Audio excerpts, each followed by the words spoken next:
A história do petróleo.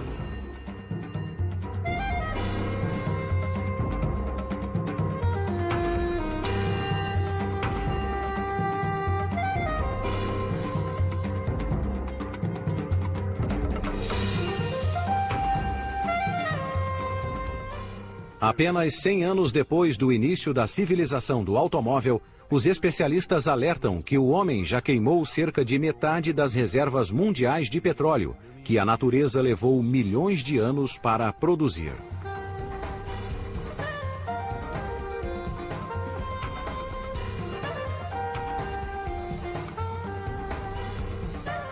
Terceira parte: o petróleo como arma. No início dos anos 70, os países da OPEP, Organização dos Países Exportadores de Petróleo, perceberam que o petróleo podia ser uma arma temível. A OPEP produzia cerca de 50% do total mundial. Isso colocava muita pressão sobre as grandes companhias que tinham dominado o mercado e sobre os países industrializados que dependiam da importação de petróleo. A pressão não vinha apenas dos países com ideologia revolucionária, como Argélia e Líbia, mas também dos países conservadores e dos aliados fiéis dos Estados Unidos, como Arábia Saudita e Irã. Seu objetivo era simples: melhorar a receita do petróleo, aumentando o preço do barril, que consideravam baixo demais. Os preços do petróleo continuaram a aumentar e a década seguinte foi tão favorável que acreditaram ser os novos mestres do grande jogo do ouro negro. Como é frequente na história, uma guerra deu origem a este episódio memorável. A Guerra do Quipur.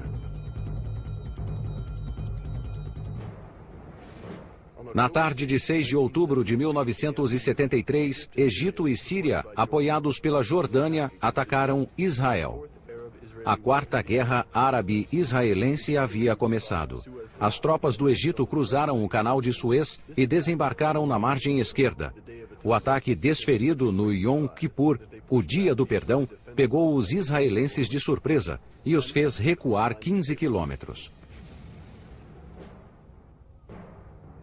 A Guerra do Yom Kippur era local, mas provocou a maior agitação da história do petróleo.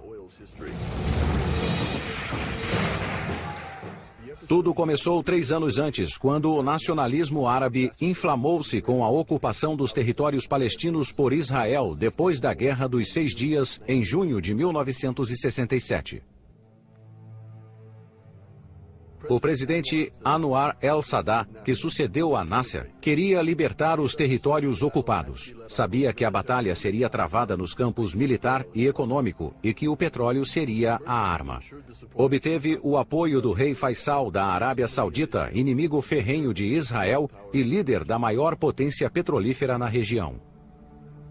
Em 1972, o rei Faisal, em visita ao presidente Nixon, alertou o governo americano para mudar sua política sobre a questão palestina, ou haveria retaliação econômica, isto é, com petróleo. O nacionalismo árabe era alimentado pela causa palestina e pelas exigências dos países da OPEP.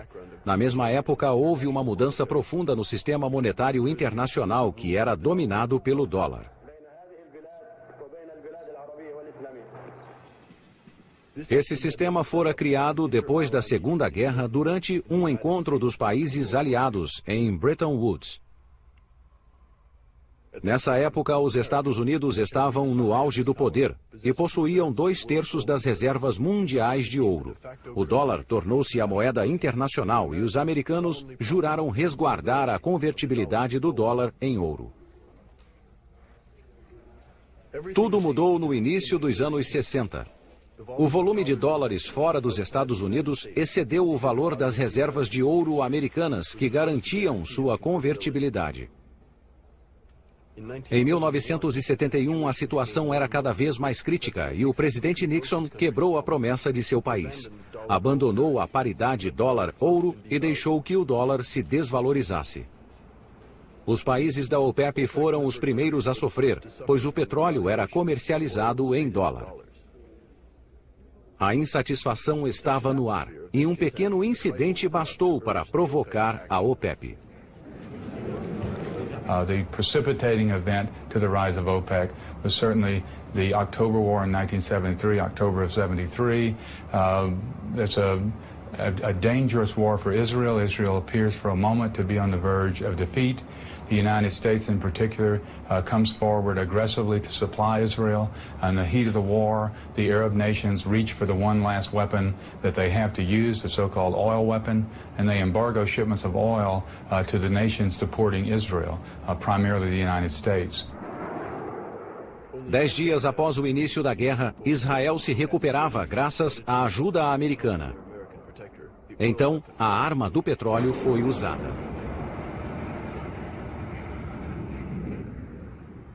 Nos dias 16 e 17 de outubro, representantes de 6 países da OPEP, liderados pelo Sheikh Yamani, ministro do petróleo da Arábia Saudita, e por seu colega iraniano, Amos Eigar, reuniram-se na cidade do Kuwait e decidiram aumentar em 70% o preço do óleo cru.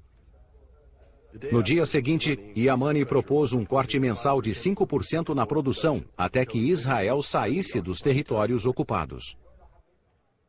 Depois de uma semana de conversas diplomáticas entre americanos e soviéticos, houve um acordo de cessar-fogo para impedir que a crise tomasse toda a região.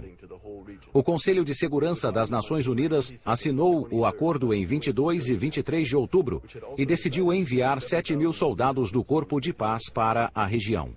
O cessar-fogo fortaleceu a posição dos países da OPEP, que decidiram cortar 25% da produção e criar um embargo total para os amigos de Israel.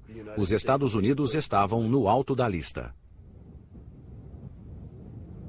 We wanted only to attract the international public opinion to the fact that there is a problem between the Arabs and the Israelis. Um último ato dessa rebelião do petróleo aconteceu em Teherã. Em 23 de dezembro, a OPEP aprovou um aumento de 13%. Em 2 meses, o preço do petróleo subiu de $2,5 para $10 por barril. O Shah do Irã declarou: os países industrializados terão de entender que acabou a era de progresso e riqueza proporcionados pelo petróleo barato. A primeira crise do petróleo. Em janeiro de 1974, logo depois das festas de Ano Novo, o preço do combustível disparou e o abastecimento falhou. Esse desastre sem precedentes ficou conhecido como a primeira crise do petróleo. Para o Ocidente, essa crise marcou o fim de 30 anos de riqueza e desperdício de petróleo barato, que parecia inesgotável. Quanta ilusão! A OPEP foi acusada de ser a única responsável por essa catástrofe global. Pela primeira vez foi considerada um cartel agressivo que podia abalar a economia dos países desenvolvidos. Ça fait l'effet d'un véritable électrochoc sur l'opinion publique et sur le gouvernement. Mais la question se pose quand même que les pays arabes imposent un embargo pendant une guerre, à l'occasion d'une guerre avec Israël, dans laquelle certains pays soutenaient Israël. Bon, à la limite, bon, on le comprend, surtout qu'en Arabie Saoudite, il y avait un roi, le roi Faisal, très nationaliste, et qui tenait quand même à avoir une politique un peu d'indépendance de son pays sur un sujet crucial pour tout arabe et tout musulman. Mais comment se fait-il que cette organisation des pays exploitateurs de pétrole soit restée plus de 12 ans avec un siège avant à Genève, ensuite à Vienne, quelques réunions, on discute royauté, comptabilité, comment on calcule l'impôt. Tout d'un coup, prend son courage à deux mains, et voilà, on quadruple les prix du pétrole, et qu'ils font ce qu'ils veulent, les pays industrialisés. Mais comment se fait-il un groupe de pays du tiers-monde, c'est-à-dire politiquement faible, militairement faible, économiquement faible, qui imposent leur volonté aux puissants de ce monde, à des pays industrialisés, aux États-Unis, à l'Europe, au Japon. Qu'est-ce qu'il leur a pris?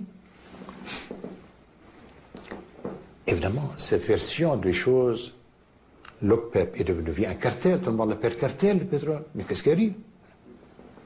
Cette version des choses, c'est le cinéma. Le cinéma pur et simple. Parce que les choses ne sont pas comme ça, c'est comme ça. Jamais, jamais, au grand jamais, l'OPEP n'aurait quadruplé, n'aurait osé augmenter ça si les prix de ne serait-ce que de 10% n'ont pas quadruplé, s'il n'y avait pas quelque chose derrière. O aumento dos preços foi causado pela ameaça que pairava sobre os países industrializados, e em especial sobre os Estados Unidos, desde o final dos anos 60. Nessa época, o presidente Nixon fora alertado de que o país dependia cada vez mais do petróleo do Oriente Médio. O petróleo era tão barato que a médio prazo podia acabar com a indústria petrolífera americana, cada vez menos competitiva devido à diminuição das reservas nacionais. Como resolver o problema sem arruinar os magnatas americanos do petróleo? Je crois que derrière le premier choc pétrolier, au-delà de ce qu'on cite toujours, la guerre du Kippour, octobre 1973, il y a des raisons fondamentales pour lesquelles un changement était nécessaire et une hausse forte des prix était presque inévitable. On était sur un rythme de croissance des productions et des consommations mondiales de pétrole au cours des 30 années précédentes, entre 6 et 7% par an, donc presque un doublement tous les 10 ans. Et ça n'était pas tenable sur le long terme. Il y a d'ailleurs des gens qui avaient déjà lancé un cri d'alarme, c'était le Club de Rome. Alors ils avaient parlé du pétrole et d'autres choses, de la nourriture, de l'eau, d'un certain nombre de ressources minérales.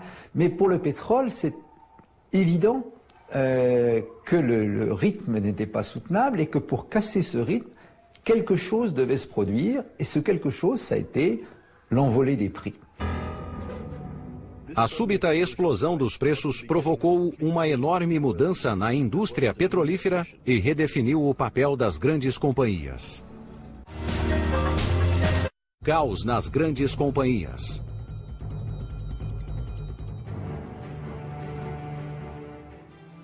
No final dos anos 60, as grandes companhias controlavam todo o processamento do petróleo, do poço às bombas. Usavam um modelo de integração vertical criado 100 anos antes por John Rockefeller. Em 1870, Rockefeller fundou o primeiro império petrolífero, a Standard Oil Company.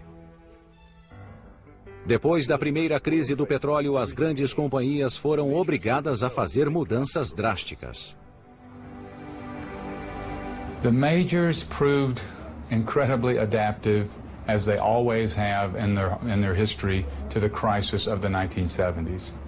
They quickly understood that the ground had shifted underneath their feet, and they went about the business of finding a new stance to take toward the producing nations and toward OPEC, of capitalizing on their access to the most modern technology. They retained much of the business they had done in the past on different terms, as contractors as opposed to owners. This adaptation proved to be successful for the major oil companies, although it did make their business much more difficult to manage on a worldwide basis. Em consequência da crise de 1973, os países da OPEP assumiram o papel das grandes companhias, nacionalizando e controlando suas reservas de petróleo. Pour simplifier tout ça en deux chiffres, à la veille du choc pétrolier, les sociétés pétrolières privées, enfin privées au public internationales, contrôlaient 80% des réserves et les sociétés nationales des pays producteurs 20%. 10 ans après, c'est les pourcentages inverses, qui sont toujours les pourcentages actuels, c'est-à-dire que les sociétés nationales des pays producteurs contrôlent 80% des réserves mondiales et les sociétés pétrolières internationales 20%. Well, the oil companies, they were happy to withdraw from deciding the price of oil. They were, as the buffer element between the producers and the consumers. And after the October War, and they felt that the heat is too much, they decided to withdraw. They even refused to negotiate with the oil producers about the price of oil. However, a high price of oil is very good for the oil companies. They make a real handsome profit. And this is what happened. And they used that huge profit in investments to explore and develop alternative sources of supply. A transferência do poder entre as grandes companhias e os países da OPEP mudou completamente as regras do mercado do petróleo. Tant que c'était les mêmes groupes qui géraient l'amont et l'essentiel de l'aval, avec un système de prix relativement stable, le commerce se faisait sur la base de contrats essentiellement moyen-long terme, avec des prix qui étaient les prix officiels des sociétés. C'était la base des contrats. À partir du moment où l'OPEC a pris le contrôle, première conséquence, les sociétés ne contrôlant plus l'ensemble de la chaîne vont se mettre à avoir une bien moins bonne visibilité de leurs sources d'approvisionnement et donc s'approvisionner à beaucoup plus court terme.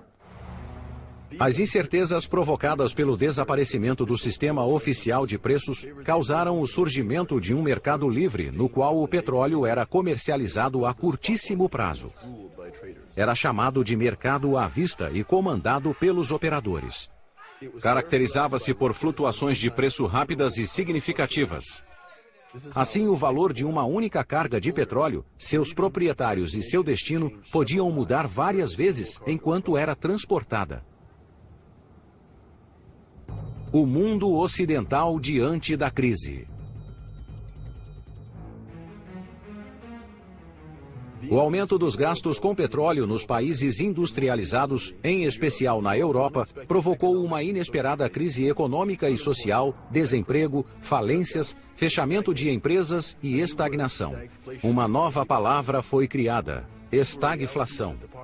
A população dos países ricos havia esquecido essa realidade desde os anos do pós-guerra. Esse não foi o único elemento negativo nesse alerta de emergência. Pela primeira vez, especialistas e pessoas comuns perceberam a ameaça do esgotamento de uma energia fóssil não renovável como o petróleo. Na Europa, aconteceram grandes campanhas de conscientização popular, incentivando as pessoas a economizar energia. Na França, houve a famosa campanha Chasse au Gaspillage, caça ao desperdício, que usou técnicas de publicidade multimídia. En France, on n'a pas de pétrole, mais on a des idées. Quand vous restez en deuxième ou en troisième à haut régime, voici ce qui se passe. En passant tout de suite en quatrième ou en cinquième, vous allez aussi vite, en consommant moins et sans fatiguer votre moteur. Passez en quatrième ou en cinquième et économisez du carburant. Vous aussi, chassez le gaspillage. Ne jetez pas vos kilowattheures par les fenêtres. Oui, au lieu de faire votre lessive pour 3 fois rien, remplissez votre appareil. Vous ferez des économies.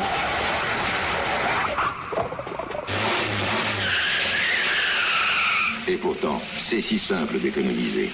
Accélérer doucement, maintenir une vitesse constante, passer les vitesses en souplesse et éviter les freinages brutaux. Les économies d'énergie, pensez-y. A explosão dos preços do petróleo também estimulou a pesquisa de técnicas mais eficientes na indústria petrolífera. The idea that price could be cut if more and better technology could be found to find and produce oil. Two of the results of this movement into greater investment in technology were 3D seismic and 4D seismic, new techniques using high-power computers, which lets explorers literally see under the surface of the Earth and, in a way that was never possible before, predict with much greater accuracy what they're going to find when they drill.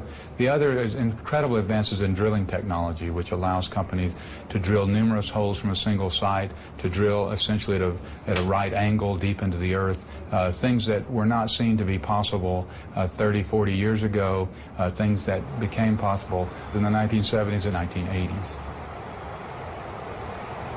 Ça a permis d'aller exploiter des pétroles plus chers. La mer du Nord n'aurait probablement pas pu être développée avec les anciens prix. On peut même dire que ça aurait été impossible. La même chose pour l'Alaska, donc ça a permis d'exploiter de nouvelles ressources. Ça a ouvert la porte à l'exploitation de ce qu'on appelait à l'époque les pétroles non conventionnels, les offshore profonds, les bruts ultra lourds. Et également, ça a permis de lancer des grands développements dans d'autres énergies, en particulier le nucléaire. Até os anos 60, as jazidas do Mar do Norte eram inviáveis financeiramente. Localizavam-se em águas profundas, com condições climáticas difíceis e tempestades frequentes, que dificultavam sua exploração. Em 1973, a explosão dos preços permitiu que as grandes companhias investissem muito dinheiro para superar o problema. A história de Frigg, uma grande jazida de gás entre a costa da Noruega e a Escócia, é um exemplo do que foi feito na época, em especial pelo grupo Elf. Os números demonstram a dificuldade de explorar essa jazida de gás e construir um arquipélago artificial de 5 plataformas semi-submersas, com 30 metros de altura. A construção custou o equivalente a 10 usinas nucleares. Foram 3 anos para construir uma verdadeira cidade com 450 mil toneladas de concreto e 50 mil toneladas de aço especial. O peso total é 7 vezes maior que o da Torre Eiffel. Graças ao progresso técnico e à tecnologia de perfuração profunda em alto mar, a produção do Mar do Norte quintuplicou entre 1974 e 1978. O aumento na produção levou os países da Europa, em especial Grã-Bretanha e Noruega, a depender menos da produção de petróleo da OPEP.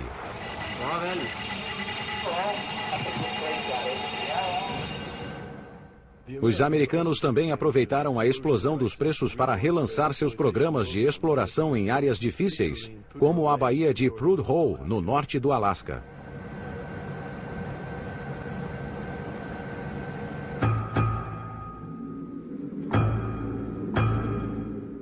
Começaram a prospectar essa região depois da Segunda Guerra para suprir a Marinha Americana. Apesar das descobertas promissoras, desistiram devido às duras condições do clima no Ártico. A prospecção recomeçou no início dos anos 70. Ainda era preciso resolver o problema do transporte de óleo cru através de uma região montanhosa com temperaturas extremas e terremotos frequentes. A solução foi construir um oleoduto Trans-Alaska, um tubo gigantesco que percorre 1.270 quilômetros, da Baía de Prudhoe, no norte, até o porto de Valdez, no sul. Esse oleoduto teve de ser construído 3 metros acima do solo para não perturbar a migração anual de alces e caribus.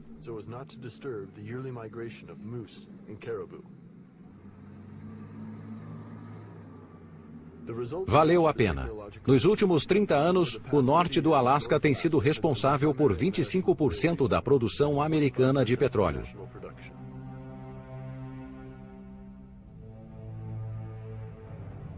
Porém, o sucesso inquestionável não reduziu os gastos com petróleo e nem diminuiu a preocupação com o rápido declínio da produção. Estão sendo realizadas várias pesquisas para reduzir a dependência do petróleo. Muitas delas voltam-se para formas de energia renováveis e não poluentes.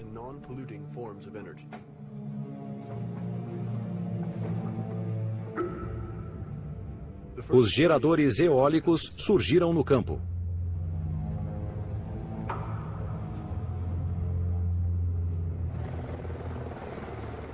As baterias à energia solar trouxeram novas possibilidades para o consumo doméstico. Mas essas formas de energia continuam a ser experimentais por falta de incentivo político.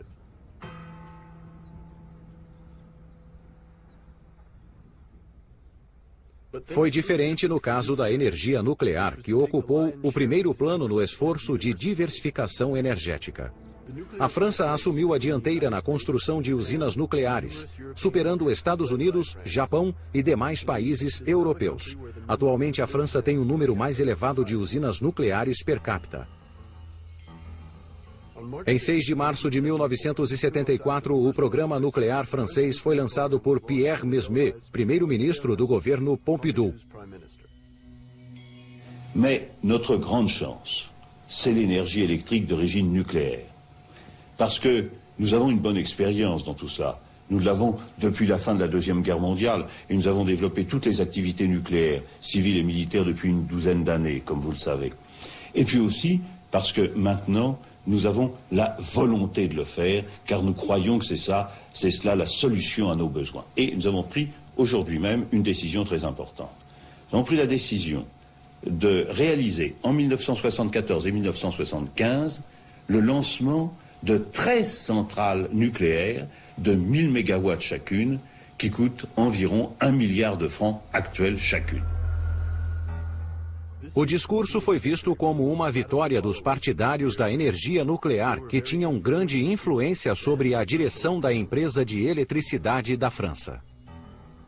Valéry Giscard d'Estaing, que sucedeu a Georges Pompidou como presidente, foi o articulador desse ambicioso programa.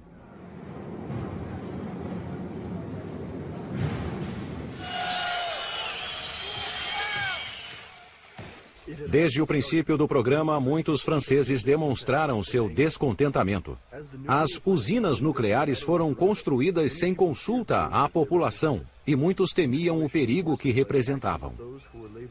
A situação piorou ainda mais com a ação dos ativistas contrários à energia nuclear. Houve protestos na França e em toda a Europa. Esse foi o início dos atuais partidos ambientalistas. Mas a determinação deles não bastou para impedir o uso de energia nuclear. Nos anos seguintes, a França construiu 19 usinas, no total de 58 reatores de 62 mil megawatts cada. Sem levar em conta os problemas de lixo nuclear, nem os grandes erros industriais e financeiros, o programa representou um grande avanço tecnológico e permitiu que a França produzisse 70% de sua eletricidade. O uso civil da energia nuclear, a economia de energia e a exploração de jazidas não convencionais de petróleo são exemplos do dinamismo dos países industrializados, que lhes permitiu aliviar os efeitos da crise. 5 anos depois, a crise expandiu-se repentinamente. A segunda crise do petróleo não foi desencadeada por uma guerra, mas por uma revolução que abalou o Irã nos anos 70 e 80. A segunda crise do petróleo. Como no tempo de Mossadegh, o trágico herói da nacionalização da Anglo-Iranian Oil Company, a Revolução Islâmica contra o Shah do Irã, em outubro de 1978, começou com uma greve de petroleiros. Em poucos dias, a greve paralisou a refinaria de Abadan, uma das maiores do mundo, atingiu todo o setor petrolífero e inflamou o país. O Ayatollah Khomeini, um ferrenho adversário do Shah, exilado perto de Paris, apoiou a resistência, dizendo que fazer greve de petróleo é obedecer às palavras de Deus. Sua mensagem foi ouvida e nenhuma gota de petróleo foi extraída no país, que produzia 6 milhões de barris por dia. Essa crise aconteceu no outono, a estação em que as companhias petrolíferas aumentavam seus estoques para o inverno. O Irã era o segundo exportador, atrás apenas da Arábia Saudita. A escassez não foi percebida de imediato, pois os demais países da OPEP supriram a produção iraniana. Ainda assim, os preços aumentaram. Essa reação irracional é chamada de histeria de preços pelos especialistas. O que a causou? It's not just an economic phenomenon, it's also a psychological one. It is a broad proclamation to consumers, to politicians, to producers in the developed world that they are no longer in control of their energy destiny. And this, I think, that psychological impact also has long-term inflationary pressures. It's the inflation built on fear, and you can certainly see that in 1978 and 79 with the Iranian Revolution and the price shock that comes then, the doubling of oil again. Part of that is a psychological response to the memory of 1973, where people are saying, here we go again, we no longer control our own energy source, how can we protect ourselves in the future? And that psychological impact bids up the price of oil dramatically in 1979 and 1980. Em 1979, a agitação transformou-se em rebelião popular liderada pelos mulás. O Shah, doente e enfraquecido, não conseguiu controlar a situação e foi abandonado pelos americanos, exasperados com sua megalomania. O petróleo o levara ao poder depois da queda de Mossadegh, e foi o petróleo que o derrubou. Em 16 de janeiro de 1979, ele foi obrigado a deixar o país e passou o resto da vida no exílio. Em 23 de janeiro, Teherã recebeu como herói o Ayatollah Khomeini. Seu retorno marcou o início da Revolução Islâmica. O caos e os expurgos que se seguiram aprofundaram a crise que abalou o mercado de petróleo. Houve escassez apesar dos esforços da Arábia Saudita para aumentar sua produção e manter o equilíbrio entre oferta e demanda. Entre dezembro de 1978 e maio de 1979, o preço do barril aumentou de 75% a 175%, dependendo do país. Em meio a essa agitação, houve incidentes de fronteira entre o Irã e o Iraque, na região de Shatt el-Arabi, uma área rica em petróleo. 5 anos antes, em Argel, o Shah e Saddam Hussein haviam assinado um acordo de não agressão que deveria acabar com o conflito secular em suas fronteiras. Mas os tempos haviam mudado. Depois da queda do Shah, Saddam Hussein deixou de respeitar o acordo. Ele contava com o apoio político e econômico dos países do Golfo, preocupados com o poder do islamismo no Irã e felizes por deixar o trabalho sujo para Bagdá.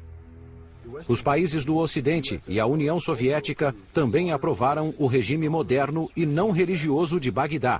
Achavam que poderia ser um escudo contra o islamismo xiita e o deixaram livre para agir. Apoiado por negociantes de armas, Saddam Hussein invadiu o Irã em setembro de 1980. Havia dito aos soldados que seria um passeio, mas foram 8 anos de atrocidades de ambos os lados. Soldados fanáticos, ainda crianças, eram usados como escudos humanos. Milhares de pessoas foram mortas ou feridas. O petróleo logo se transformou em trunfo estratégico na guerra entre dois dos mais prósperos países da OPEP. Os campos de petróleo eram alvo de ataques por terra, ar e mar. A destruição em massa aumentou o medo de escassez nos mercados de petróleo e alimentou a especulação. O superaquecimento econômico foi até meados dos anos 80, mais de 10 anos depois da primeira crise do petróleo.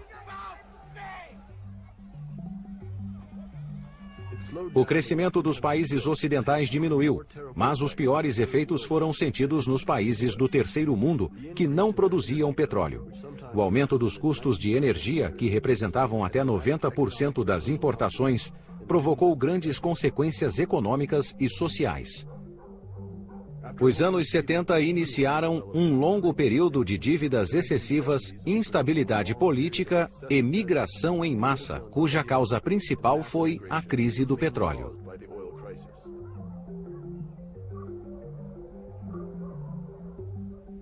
Para os países da OPEP, a explosão dos preços teve efeitos completamente opostos. Uma chuva de petrodólares, palavra criada depois da primeira crise, inundou sua economia. Uma chuva de petrodólares.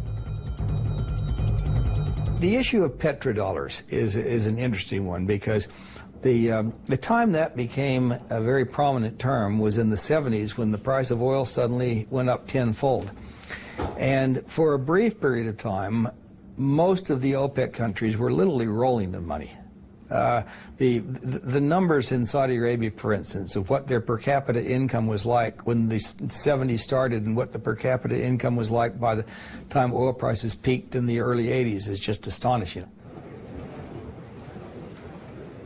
Nesse período, o superávit comercial dos países da OPEP chegou a 700 bilhões de dólares. Como usaram tanto dinheiro?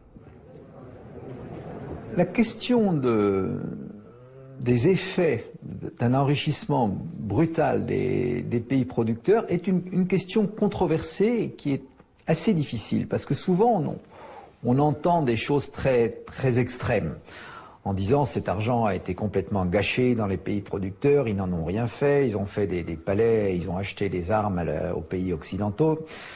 Je crois que les choses sont quand même plus compliquées. D'abord, quand on visite ces pays, on voit qu'ils se sont considérablement transformés. Et pour beaucoup d'entre eux, il y a un développement, les villes n'ont rien à voir avec ce qu'elles étaient il y a 40 ans. L'éducation, le système éducatif s'est considérablement développé. C'est vrai dans les Émirats, à Koweït, à Qatar, en Arabie même. Les pays ont été considérablement transformés. Donc de dire que rien n'a été fait, ça me paraît une méconnaissance complète du terrain. Il est vrai également qu'il y a eu de l'argent mal employé, des dépenses militaires parfois extravagantes, ou des dépenses somptuaires. Je crois que là, vous savez, les États, c'est pas très différent des individus. Quelqu'un qui s'enrichit brutalement, en général, il fait pas un usage très modéré et très raisonnable de son argent. Donc l'enrichissement rapide conduit à faire un certain nombre d'excès. Alguns países da OPEP souberam usar os petrodólares para se desenvolver. A Argélia foi um deles. Logo depois de sua independência, ainda era impulsionada pela dinâmica revolucionária. C'est incontestablement une chance pour un pays que de disposer de richesses naturelles, y compris quand c'est des hydrocarbures. Aujourd'hui, j'ai même envie de dire que c'est une chance pour un pays de pouvoir disposer d'importantes réserves de pétrole et de gaz. Alors, ces richesses, lorsqu'elles sont bien exploitées, peuvent générer des revenus substantiels qui, lorsqu'ils sont bien utilisés, peuvent permettre de faciliter la tâche aux dirigeants d'un pays pour développer, pour moderniser son économie. Alors la tâche était dure dans un pays comme l'Algérie, et pas uniquement dans un pays comme l'Algérie, dans d'autres pays de l'OPEP. La tâche était dure parce qu'on partait de très très loin. Les structures sociales, les structures économiques n'étaient pas peut-être prêtes à absorber des revenus aussi importants d'une manière centralisée. Il se peut que le problème était génétique au départ. Apesar dessa desvantagem, na Argélia e no Iraque, os setores de saúde e educação tiveram um crescimento extraordinário graças ao dinheiro do petróleo. No entanto, projetos ambiciosos demais ou irrelevantes fracassaram. A indústria pesada é um bom exemplo no caso da Argélia. Mal aconselhados pelos soviéticos, os argelinos lançaram um grande programa industrial para competir com os países ocidentais. Foi um fracasso total. Todos os países da OPEP passaram pelo mesmo tipo de fracasso, que demonstra um problema comum: o subdesenvolvimento. Le sous-développement, ce n'est pas seulement un revenu par tête d'habitant plus faible qu'ailleurs, c'est une mentalité, c'est une composition sociale, intellectuelle, un niveau éducatif, une maîtrise des mécanismes de l'économie, de la croissance, c'est un tout. Et un pays sous-développé est bien entendu moins bien armé qu'un pays développé pour maîtriser des événements majeurs qui bouleversent son destin. Et on le voit très clairement dans la manière dont la manne pétrolière a été gérée par un pays comme la Norvège, pays développé, et par des pays de l'OPEP qui font partie de la zone sous-développée. La Norvège n'a jamais sombré dans les problèmes que les pays de l'OPEP ont connus car elle a su tout de suite, et c'est la deuxième raison, geler, pratiquement mettre dans un frigo une partie des flux pétroliers, des revenus pétroliers, pour ne pas déstabiliser son économie. Car ce deuxième facteur est très important. Lorsque dans n'importe quelle économie, qu'il s'agisse dans ce cas d'une économie développée ou d'une économie sous-développée, lorsqu'il y a un facteur déstabilisant qui intervient, soudainement, eh bien, si on n'est pas capable de créer une séparation entre ce facteur et le reste de l'économie, on en subit immédiatement et de manière inéluctable les conséquences.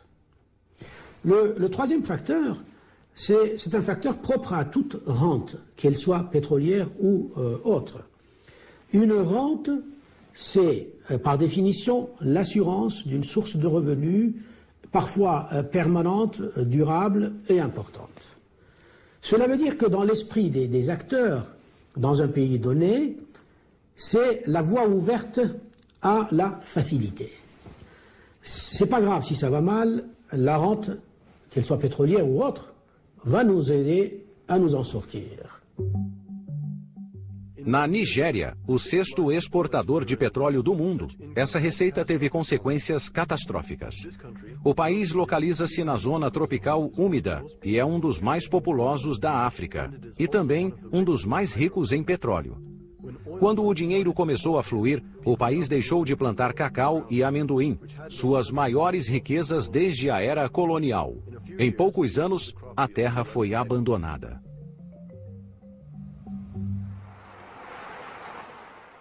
A Venezuela passou pela mesma tragédia, com o declínio da produção de café. As consequências foram as mesmas. Êxodo em massa do campo para as cidades, que se transformaram em barris de pólvora.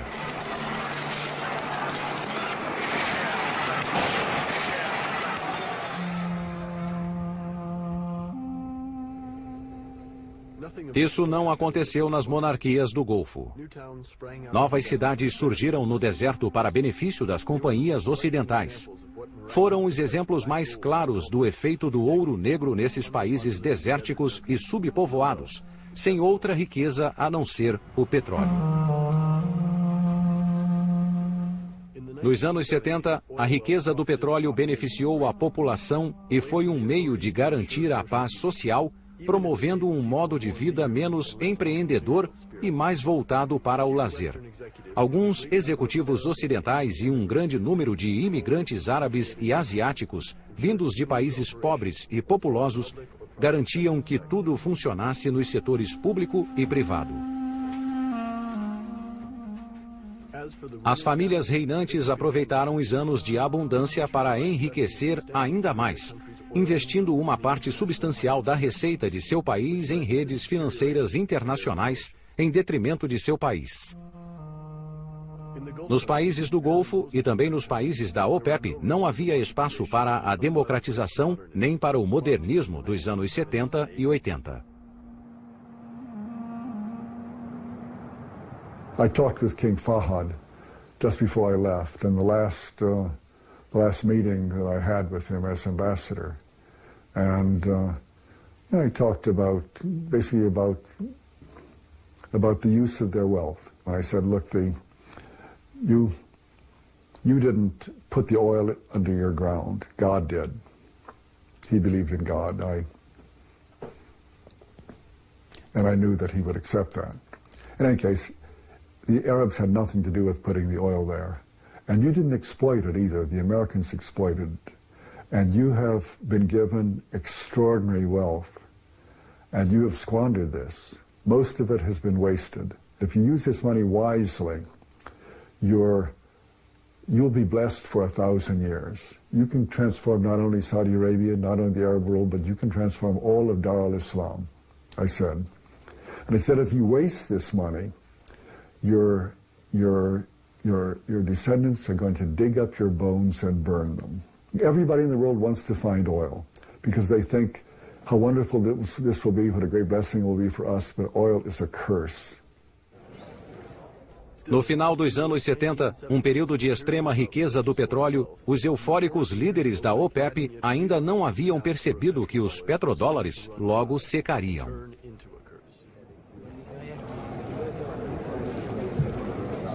Il est vrai que les gens, à l'époque, ne pensaient pas qu'il y aurait un contre-choc. Tout le monde leur disait « mais ça va continuer à monter ». Les experts internationaux disaient « vous en faites pas, en 2000 vous serez à $100 le baril ». Donc ils pouvaient même emprunter, si vous voulez, sur un avenir qui leur apparaissait comme absolument sans problème. Et tout le monde les a encouragés. Donc ils ont quelques excuses. Crise inversa. No início dos anos 80, o poder dos países da OPEP aumentava, enquanto o consumo mundial de petróleo diminuía, graças à economia de energia e ao uso crescente da energia nuclear para obter eletricidade. O mercado de petróleo mudou. A sorte passou para o lado dos países consumidores em 1982, quando houve superprodução de petróleo. Existiam todos os elementos para a terceira crise do petróleo, uma crise inversa. Em março de 1982, a OPEP tentou impedir a crise, limitando a produção por meio de cotas, a fim de controlar o mercado. Mas as necessidades financeiras dos países da OPEP continuavam a aumentar e as cotas não foram respeitadas. Os produtores reduziram preços para conquistar mercados. A competição entre os países da OPEP ameaçou a existência da organização. Só a Arábia Saudita respeitou as cotas.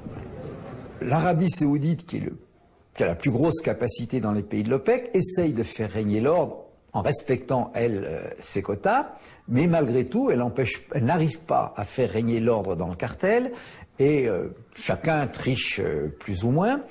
L'Arabie réduit sa production jusqu'à passer à moins de la moitié de sa capacité. Et puis un jour, pendant cette période, les prix s'effritent entre 83 et 86, ou fin 85, et l'Arabie un jour décide qu'elle va reprendre sa part de marché, réaugmenter sa production en faisant des contrats incitatifs pour les sociétés pétrolières internationales à prendre du brut saoudien. C'est les contrats dits netback, on ne rentrera pas dans la cuisine de comment ça fonctionnait, mais ça permettait aux sociétés d'être sûres de gagner de l'argent sur le pétrole saoudien. Et donc à partir de là, il y a surproduction et écroulement des prix. C'est le contre-choc de 86. De 1985 a 1986, o preço do petróleo cru caiu de 28 para 14 dólares. E chegou a ser cotado a 10 dólares. As consequências foram desastrosas para os países da OPEP, cujas dívidas eram altas. Foi o fim de um período de ilusão. Sheikh Yamani, ex-ministro do petróleo saudita, disse: tudo começou com paixão e alegria. Apesar dos alertas de perigo, alguns decidiram aumentar excessivamente o preço do petróleo. Todos ganharam muito dinheiro e iniciaram megaprojetos de desenvolvimento, como se a riqueza fosse durar para sempre. Fomos vítimas de nossos momentos de prazer.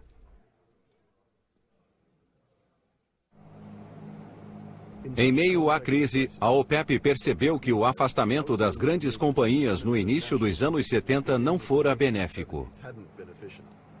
No final dos anos 80, os países da OPEP abriram-se para as companhias estrangeiras a fim de gerir melhor seus recursos petrolíferos.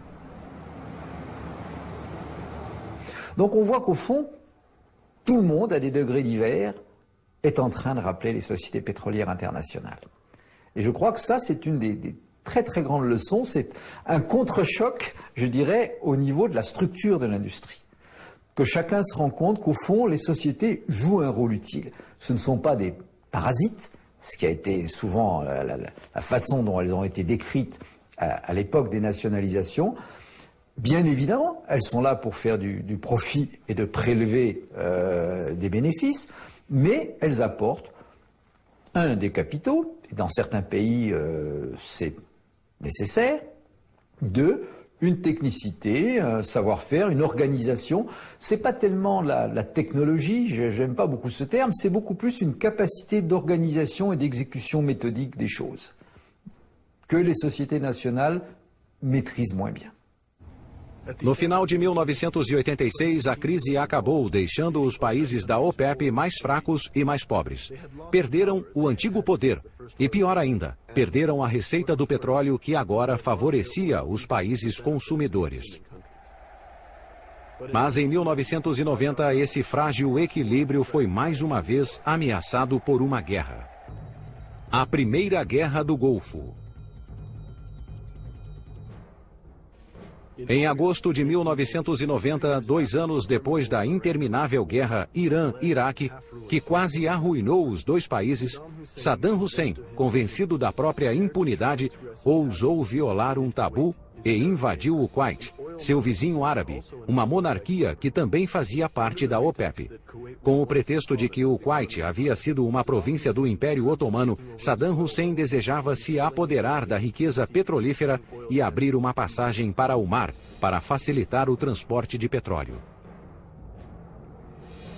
Depois de uma conquista fácil, Saddam Hussein controlava mais de 1/5 do petróleo produzido no mundo. Sua vitória durou pouco. As Nações Unidas condenaram a invasão e autorizaram uma intervenção militar. Uma coalizão de 30 países foi formada sob a liderança dos Estados Unidos, a única superpotência do planeta depois do fim do bloco comunista.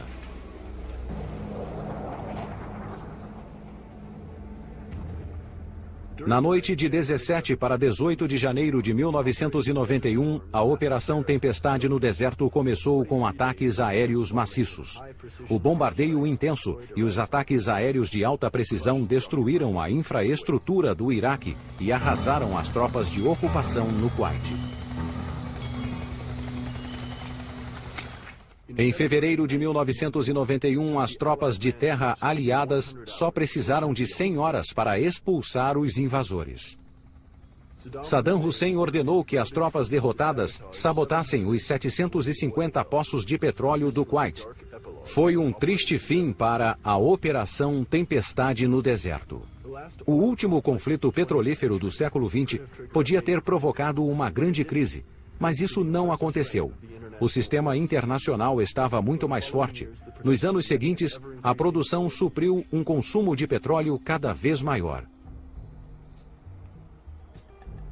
Oculta na calma aparente, uma ameaça global está à espreita. As reservas de petróleo irão se esgotar. As tensões e crises que marcaram a história do petróleo por mais de um século vão se agravar. Como vamos lidar com isso? Esse é um dos maiores desafios para o século XXI.